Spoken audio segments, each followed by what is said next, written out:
Regarding this system, it's more like a journey rather than a manufacturing process, which truly allowed me to explore this miniature nature and gain an in-depth understanding of its cycle.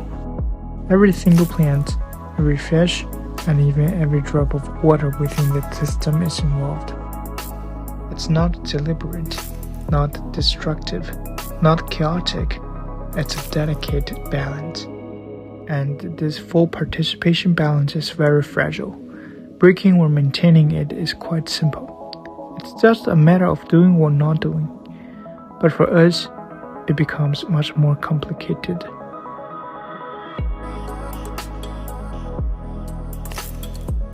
But why?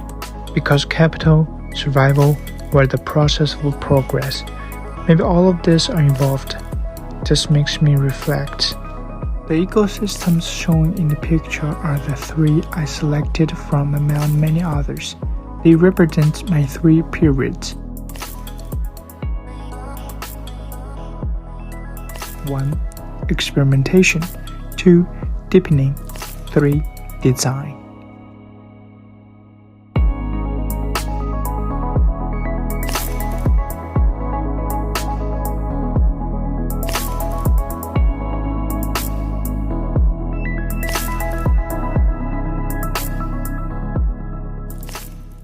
This is also my process from experimentation to maturity. I try my best to achieve maturity before actually designing, and I need to ensure that the organism in the system have a good and safe living environment.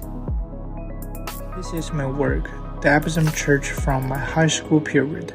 In the video, it shows the photos of this work when it participated in the 70th anniversary Excellent Works exhibition of my school. I incorporated my underwater ecosystem, and I also integrated local mythology and humanism.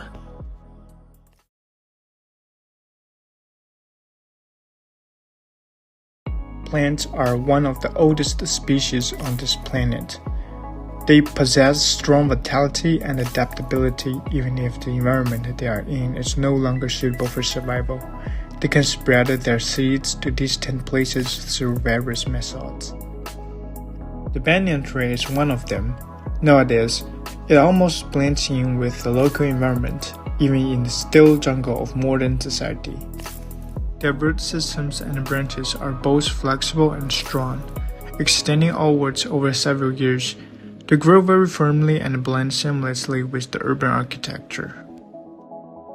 However, in some other parts of the world, the characteristics of the banyan tree have led to a completely different relationship between it and humans. The roots of the Indian banyan tree can grow by 2 to 3 centimeters every day. They are extremely strong and flexible. The Khasi people of India will guide these roots to build walking stairs and passes in the jungle.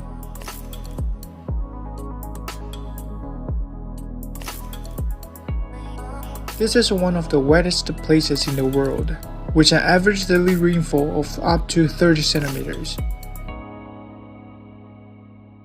Rivers turned into deadly floods, cutting off the connections between different settlements. At this time, the relationship between the Indian banyan tree and the Khasi people become even closer.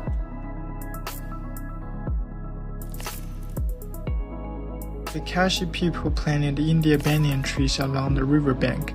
As the trees grew, many aerial roots emerged from them, so the Khasi people began to use these roots to build bridges.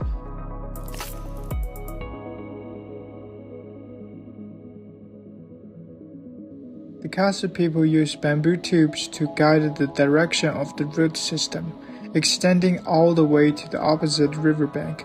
During the growth process, these root systems come together and share nutrients and resources, being together the individual root systems.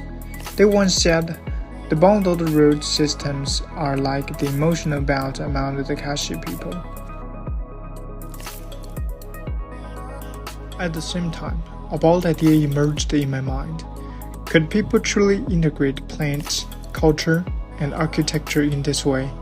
Not just a simple combination, but a true whole.